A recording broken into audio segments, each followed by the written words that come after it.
कभी आपके साथ ज़िंदगी में ऐसा हुआ है, कभी आपने कोई चीज़ हासिल करने की कोशिश की हो और आप वो हासिल ना कर सके हो, वो आपके बजाय आपका ओपोनेंट या आपका कोई मुखालिफ इंसान हासिल कर ले? ऐसा क्यों होता है? ऐसा क्यों होता है कि हमेशा कुछ चीज़ें हमेशा ताकतवर लोगों को मिलती है, कमज़ोर उन्हें हासिल नहीं कर सकते? वो पैसा हो सकता है, वो कोई भी बेनिफिट हो सकता है, वो कुछ भी हो सकता है। ऐसा क्यों होता है? और क्या फ़र्क होता है ताकतवर लोगों के अंदर और कमज़ोर लोगों के अंदर, और क्या चीज़ें ताकतवर लोगों को ताकतवर बनाती हैं? आज मैं आप लोगों से 10 ऐसे पिलर्स के बारे में डिस्कस करूंगा जो ताकतवर लोगों को ताकतवर बनाते हैं। ये मेरी मोटिवेशनल सीरीज की पहली वीडियो है। मोटिवेशनल वीडियोस के अंदर अब मैं आपको कोशिश करूंगा कि पावर को डिस्कस करूं, क्योंकि मैंने ये बात नोट की है कि पाकिस्तान और इंडिया के अंदर कोई भी मोटिवेशनल स्पीकर हो, चाहे वो साइबर चौधरी हो, चाहे वो कासिम अली शाह हो, चाहे वो जुवेद चौधरी हो जो पाकिस्तान के best of the best columnist हैं, और इंडिया के अंदर इवन चाहे डॉक्टर विवेक बिंद्रा हो, चाहे संदीप महेश्वरी हो, या और डिफरेंट जो मोटिवेशनल स्पीकर्स हैं वो हो, उनमें से किसी ने भी पावर को एज अ सब्जेक्ट डिस्कस नहीं किया। मैं चाहता हूं कि आप लोगों के साथ मैं पावर को एज अ सब्जेक्ट डिस्कस करूं। मैं आपको बताऊं कि पावरफुल लोग पावरफुल कैसे बनते हैं।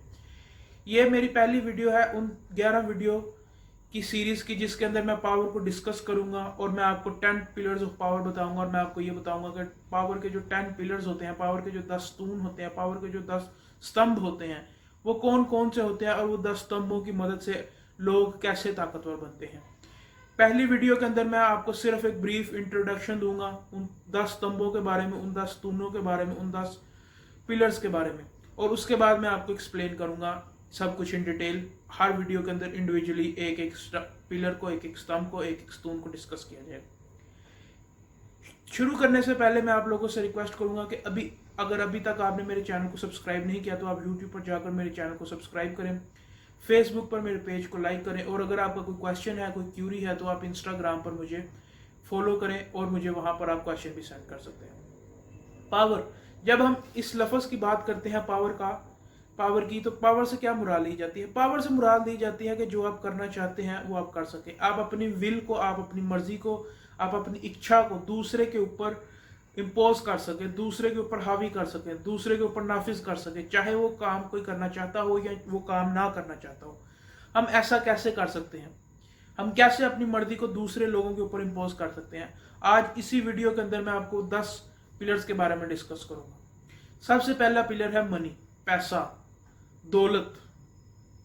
पैसा दौलत को बहुत सारे पावरफुल लोग जो है वो एज अ टूल यूज करते हैं खुद को पावर के अंदर रखने के लिए। आप लोगों ने देखा होगा कितने ज्यादा एमपीएस, एमएनएस, एमएलएस हैं जो के पैसों को इस्तेमाल करते हैं पूरी दुनिया के अंदर, अपनी कंपेनिंग के अंदर, अपने कामों के अंदर, अपने आप को प्रमोट करने के लिए, और वो इलेक्शन जीतते भी हैं पैसे के जोर पे। वो इससे किसी भी तरीके से मतलब लिया जाता है, वो रिश्वत देकर भी जीत सकते हैं, वो लोगों की सपोर्ट से भी जीत सकते हैं, किसी भी तरीके से जीत सकते हैं।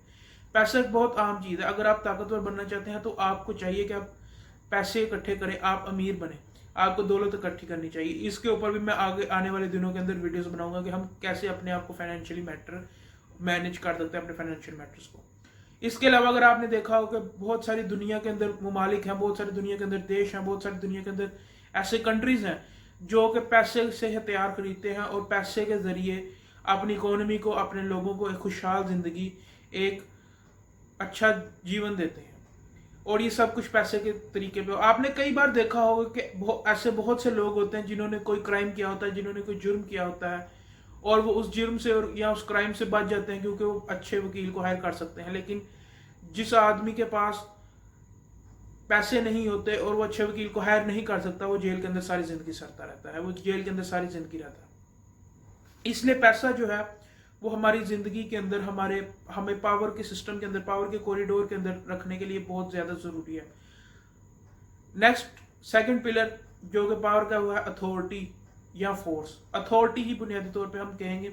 अथॉरिटी से मेरी मुराद है कि अगर आप किसी इंस्टीट्यूशन के हेड हैं, या आप किसी कंट्री के हेड हैं, या आप किसी भी अदारे के हेड हैं, तो आपके पास एक अथॉरिटी होती है, आपके पास एक फोर्स होती है, आपके पास एक विल होती है जिसको आप अपने से नीचे लोगों पर या अपने इर्द गिर्द के लोगों के ऊपर इम्पोज कर सकते हैं, और इम्पोज करने से आप उनसे अपनी मर्जी का रिजल्ट निकाल सकते हैं। आपने कितनी बार देखा होगा कि हो सकता है आप किसी ऑफिस में काम करते हैं और आपका बॉस जो है वो आपको घर जाने से, आपको अगर आप 8 बजे घर जाते हैं या 5 बजे घर जाते हैं तो आपका बॉस आपको 2 घंटे या 3 घंटे रोक ले क्योंकि कोई काम रहता है और आपको कोई ज़रूरी काम हो लेकिन वो आप ना जा सके, वो ऐसा क्यों कर सकता है? क्योंकि उसके पास अथॉरिटी होती है। इसी तरीके से जो कंट्रीज होती हैं, डिफरेंट कंट्रीज, वो एक दूसरे के ऊपर इस अपनी विल को इस तरीके से इम्पोज कर सकते हैं क्योंकि उनके पास अथॉरिटी होती है और वो अपनी अथॉरिटी की मदद से फोर्स को, ताकत को या जबर को कह लें, उससे दूसरे के ऊपर इम्पोज कर सकते हैं। तीसरे नंबर पर आता है सिस्टम। सिस्टम से मुराद है एक ऐसा हायरार्किकल सिस्टम या एक ऐसी फूड चेन का सिस्टम या एक ऐसा लॉज का सिस्टम जिससे ताकतवर को हमेशा फायदा हो और कमजोर को हमेशा नुकसान हो। मिसाल के तौर पे आपने देखा होगा कि जितने भी कैपिटलिस्ट हैं वो हमेशा अमीर से अमीर होते हैं, जबकि जो कम्युनिस्ट है वो गरीब से गरीब होता है, क्योंकि जो कैपिटलिस्ट है उनको बैंक्स लोन देते हैं। अगर एक आम आदमी लोन लेना चाहे तो उसको उतने अच्छे तरीके से बैंक्स लोन नहीं देती। उसके अलावा अगर आपने और इस तरह के डिफरेंट केसेस देखे होंगे कि जो सिस्टम्स होते हैं, अगर हम मिसाल के तौर पे जैसे कि मैंने लॉ की बात की, अगर हम लॉ ही की बात करें तो आपने देखा होगा कि अगर एक आदमी है वो एक क्राइम करता है, फॉर इंस्टेंस वो किसी का मर्डर करता है और एक जगह पे मर्डर की सजा है 14 साल और एक जगह पे मर्डर की सजा है फांसी और एक जगह पे मर्डर की सजा है 5 साल, तो अपने ऊपर वो किसी ऐसी स्टेट के अंदर या किसी ऐसी कंट्री के अंदर उस मर्डर का केस डलवाएगा, ये चार्ज अपने ऊपर इम्पोज करवाएगा जहां पे उसको 5 साल कैद हो और वो 5 साल बाद छूट जाएगा। क्यों? क्योंकि उसे लॉस का पता है, उसे सिस्टम का पता है। इसलिए सिस्टम को समझना और लॉ को समझना कि ये कैसे काम करता है, इसका क्या तरीका कार है, ये बहुत ज्यादा जरूरी है। नेक्स्ट पॉइंट है थंब स्क्रू। थंब स्क्रू से मुराद है ऐसे सीक्रेट्स, ऐसी वीकनेसेस जो आप दूसरे इंसान की जानते हो और उनके सीक्रेट्स और वीकनेसेस के इस्तेमाल से आप उनसे अपनी मर्जी का काम करवा सके। आपने अक्सर मूवीज के अंदर देखा होगा कि कोई बुजुर्ग होता है, कोई बाबा जी होते हैं, उनको कहा जाता है कि आपका बच्चा जो है उसका फलाने स्कूल में जाता है या आपका बच्चा जो है वो दूसरे स्कूल में जाता है, तो अगर आपने कुछ ऐसा वैसा हमारे खिलाफ कोर्ट में बयान दिया तो हम आपके बच्चे को डैमेज पहुंचा सकते हैं। तो बाबा जी डर के कोर्ट के अंदर बयान नहीं देते। ये अक्सर इंडियन मूवीज के अंदर ही ऐसा दिखाया जाता है। तो ये भी एक थंब स्क्रू होता है, एक वीकनेस होती है। जो ताकतवर लोग होते हैं वो अगले की वीकनेस और अगले के थंब स्क्रू से मुराद है कोई ऐसा चीज जिसको आप दबाएं और अगले को बहुत ज्यादा पेन हो, उससे फायदा उठाते हैं और वो ताकत के अंदर हमेशा स्टे करते हैं। और नेक्स्ट पॉइंट है फियर और फियरलेसनेस। ये दोनों एक ऑपोजिट चीजें हैं, लेकिन इन दोनों को समझना। फियर और फियरलेसनेस से मेरी मुराद है कि आप तो किसी से ना डरे लेकिन आपसे सब डरे। अगर आपको तैमूर का पता हो, तैमूर दी लैंग, तो उसने बहुत सारे लोगों को कत्ल किया, उसने बहुत सारी ऐसी वारदातें की, ऐसे मर्डर्स किए, ऐसी जंगें लड़ी जहां पे वो लोगों की गर्दनें उतारता था और उतार के उनके बहुत सारे बड़े पहाड़ बना देता था और उनके जो बॉडी का पानी था, उनका जो बॉडी का जो ब्लड था और उनका जो बॉडी का खून था और उनका जो बॉडी का रक्त था वो उसको पानी के अंदर बिखेरता था और इससे ये होता था कि पूरे जो पानी था वो खून की वजह से लाल हो जाता था और उनके गर्दनों के बड़े बड़े पहाड़ बनाकर उनको आग लगा देता था ताकि लोग उससे डरे। इसके अपोजिट और ये इस तरीके से वो लोगों के अंदर अपना खौफ पैदा करता था। अगर इसके अपोजिट हम बात करें बाबर की, तो बाबर ने काफी सारी जंगें लड़ी और उसकी काफी सारी जंगों के अंदर सबसे मशहूर हुआ first battle of Panipat. First battle of Panipat के अंदर बाबर के पास काफी सारे हिस्टोरियंस के मुताबिक 18,000 फौज थी और जिसने 18,000 की फौज से इब्राहिम लोदी की 1 लाख की फौज को शिकस्त दी। ऐसा कैसे हुआ? ऐसा इस वजह से हुआ कि बाबर जो था वो किसी से नहीं था डरता, उसको जंग से या उसको लड़ाई से खौफ नहीं था और वो वैसे भी सेंट्रल एशिया के अंदर काफी सारी जंगें पहले भी लड़ चुका था, इसलिए वो बहादुर था। उसे पता था कि हम कम फौज के साथ ज्यादा फौज को कैसे हरा सकते हैं। बहादुरी जो उनसे होती है ये बहुत इंपॉर्टेंट होती है। इंशाल्लाह ताला आने वाली वीडियो के अंदर जो मैं फियर के ऊपर और फियरलेसनेस के ऊपर बनाऊंगा, इसके अंदर भी मैं और आपसे डिस्कस करूंगा इसको डिटेल के साथ। नेक्स्ट पॉइंट आता है माइंड, अक्ल, विवेक। इनसे मेरी क्या मुराद है? आप लोगों ने अक्सर मूवीज में देखा होगा, अक्सर आप लोगों ने ये कोटेशन भी सुनी होगी कि जंग जो है वो मैदान जंग में बाद में लड़ी जाती है या रणभूमि में बाद में लड़ी जाती है, लेकिन पहले दिमाग में लड़ी जाती है, पहले माइंड में लड़ी जाती है। ऐसा क्यों है? ऐसा इस वजह से कि जो हमारा माइंड होता है वो बहुत ज्यादा पावरफुल है। हम किसी भी चीज को हासिल करना चाहें तो हमारा माइंड हमें उस चीज को हासिल करने में बहुत ज्यादा मदद और बहुत ज्यादा हेल्प देता है। और इस माइंड की और अकल को समझने के लिए, अकल को एज अ वेपन समझने के लिए आपको एक स्किल जो हर किसी के अंदर होना चाहिए वो है problem solving skill. Problem solving skill से मेरी मुराद ये है कि जब आपको कोई भी मसला हो तो आप उन्हीं गिवन सर्कमस्टेंसेस के अंदर, उन्हीं गिवन सिचुएशन के अंदर उस मसले को हल कर सके। फॉर एग्जाम्पल अगर आपके पास पैसे नहीं है और आपको कोई चीज चाहिए तो आप कम पैसों से उस चीज को कैसे हासिल कर सकते हैं? आप उन्हीं सर्कमस्टांसिस के अंदर है कि उन्हीं हालात के अंदर है कि अपने टारगेट को कैसे अचीव कर सकते हैं। उसके बाद जो नेक्स्ट पिलर है वो है टेक्नोलॉजी।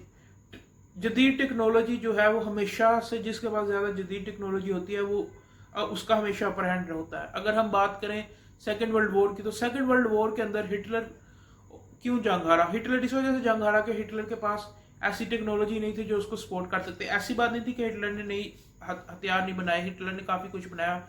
उस वक्त वैक्स वैगन भी हिटलर ने बनाई और इस तरह की डिफरेंट जो चीजें थी, डिफरेंट वेपन्स थे जो हिटलर ने बनाए, डिफरेंट गन्स थी जो हिटलर ने बनाई और जर्मन गन्स काफी मशहूर हुई। लेकिन जहां तक बात है अमेरिकन की और ब्रिटिश की, तो ब्रिटिश और अमेरिकन ने ऐसी टेक्नोलॉजी बनाई जो हिटलर के पास नहीं थी। और उनके अंदर सबसे ज्यादा दो इंपॉर्टेंट लोगों के मैं नाम लूंगा। एक का नाम है रॉबर्ट ओपेनहाइमर। रॉबर्ट ओपेनहाइमर वो आदमी था जिसने एटम बम बनाया था और मैनहट्टन प्रोजेक्ट का वो हेड भी था। रॉबर्ट ओपेनहाइमर ने जब एटम बम बनाया और उन्होंने इसको जापान के शहर हिरोशिमा और नागासाकी पे गिराया, तो जब जापानीज फौज ने हथियार डाल दिए। उसके बाद अगर हम बात करें एलन ट्यूरिंग की, तो एलन ट्यूरिंग एक साइंटिस्ट थे जिन्होंने इनिग्मा मशीन बनाई और इनिग्मा मशीन की मदद से उन्होंने जो जर्मन्स थे उनकी जो कम्युनिकेशन थी उसको टैप किया और वो जहां पे भी अटैक करने लगते थे, वो जो भी जर्मन्स करने लगते थे उस सब को वो डिकोड करके तो उनकी जो प्लान थे उसको खराब कर देते थे और उनको खत्म कर देते थे। ये बहुत ज्यादा इंपॉर्टेंट चीज है टेक्नोलॉजी पावर को पावरफुल रखने के अंदर। अमेरिका इस वजह से आगे है, पावरफुल है क्योंकि उसके पास बेहतरीन जहाज हैं जैसे F-35 जो कि 5th जनरेशन फाइटर जेट है। उसके बाद नेक्स्ट बात करें अगर हम, तो वो है फिटनेस। फिटनेस भी एक बहुत अहम चीज है। फिजिकली फिट होना, अपनी हेल्थ का ख्याल रखना, आप सेहतमंद हो, आप अच्छे तरीके से बात कर सकें, आप अच्छे तरीके से समझ सकें, आप अच्छे तरीके से खुद को लेकर चल सकें। अगर एक आदमी है वो पैरालिसिस है, उसको फॉलज है, तो वो खुद को मूव नहीं कर सकता। ये भी एक हेल्पलेसनेस की निशानी है कि आप हेल्पलेस हैं। और इसी तरह अगर काफी सारी फौज है वो दूसरी फौज से जंग लड़ने जाती है, तो फौज का भी सेहतमंद होना, तंदुरुस्त होना बहुत ज्यादा जरूरी है। और इसीलिए फोकस हेल्थ के ऊपर भी फोकस होना चाहिए। और नेक्स्ट पॉइंट है पीपल, लोग, सपोर्टर्स या फॉलोअर्स। आप लोगों ने देखा हुआ बहुत सारे लोग इलेक्शन इस वजह से जीते हैं क्योंकि उनके पास काफी ज्यादा लोग होते हैं जो उन्हें वोट करते हैं। आप बहुत सारे मुल्क जंग इस वजह से जीते हैं कि उनके पास काफी ज्यादा तादाद के अंदर फौजी होते हैं। अब अमेरिका की एग्जांपल लें या चाइना की एग्जांपल लें या इंडिया की एग्जांपल लें, वो बहुत सारी इंडस्ट्रीज इस वजह से भी उनके बिजनेस के अंदर या उनकी इकोनॉमी के अंदर है कि क्योंकि चाइना की और इंडिया की और अमेरिका की पॉपुलेशन बहुत ज्यादा है, खसूसन अमेरिका और खसूसन इंडिया और चाइना की, क्योंकि इनकी डोमेस्टिक डिमांड बहुत ज्यादा। तो ये अगर कोई चीज अपने लिए भी बना लेते हैं और इनकी डोमेस्टिक डिमांड ही फुलफिल हो जाती है तो इनको एक अच्छा खासा प्रॉफिट जनरेट करने को मिलता है। इसलिए पॉपुलेशन जो है वो भी बहुत जरूरी है, पीपल भी बहुत ज्यादा जरूरी है। आपके ज्यादा से ज्यादा सपोर्टर्स होने चाहिए, आपके ज्यादा से ज्यादा फॉलोअर्स होने चाहिए। नेक्स्ट पॉइंट और लास्ट पॉइंट है एम्पैथी। एम्पैथी से मुराद ये है कि आपको लोगों के इमोशंस की समझ होनी चाहिए, लोग क्या फील करते हैं, लोग क्या सुनना चाहते हैं, लोग क्या सोचते हैं, ये सब की आपको समझ होनी चाहिए। इसलिए एम्पैथी जो है वो भी एक काफी इंपॉर्टेंट इमोशन है कि आप लोगों के इमोशंस के साथ समझ कनेक्ट कर सके और लोगों के इमोशंस को समझ सके। रिसेंटली एक मूवी आई जिसका नाम है जवानी जाने मन, और उसके अंदर सैफ अली खान होता है और उसकी बेटी होती है और वो एक डील क्रैक करना चाहते हैं और उस डील के नतीजे के अंदर होता ही है कि वो डील क्रैक नहीं हो पा रही होती सैफ अली खान से। तो सैफ अली खान अपनी बेटी से रिक्वेस्ट करता है और उसकी बेटी जो है वो उस खातून के साथ डील क्रैक करती हैं क्योंकि वो उनको इमोशनली एंगेज कर पाती है, उससे समझाती हैं कि कैसे आपका इसके अंदर आपका भी फायदा है और आपकी फैमिली का भी फायदा है, और वो खातून जो है वो उस चीज को, उस डील को एक्सेप्ट कर लेती है। तो इसलिए ये सब 10 पिलर्स जो मैंने आपको बताए, जिनके अंदर मनी, अथॉरिटी, सिस्टम, लॉज या मनी, अथॉरिटी, सिस्टम, उसके बाद थंब स्क्रू, फियर, फियरलेसनेस, अकल, माइंड, टेक्नोलॉजी, उसके बाद फिटनेस, फिटनेस के बाद पीपल, पीपल के बाद एम्पैथी, ये जो 10 पिलर्स हैं यही ताकतवर लोगों को ताकतवर बनाते हैं। मैं इंशाल्लाह ताला कोशिश करूंगा कि इसके ऊपर आने वाले दिनों में हर पिलर के ऊपर एक अलग से वीडियो बनाऊं ताकि मैं आपको डिटेल से एक्सप्लेन कर सकूं।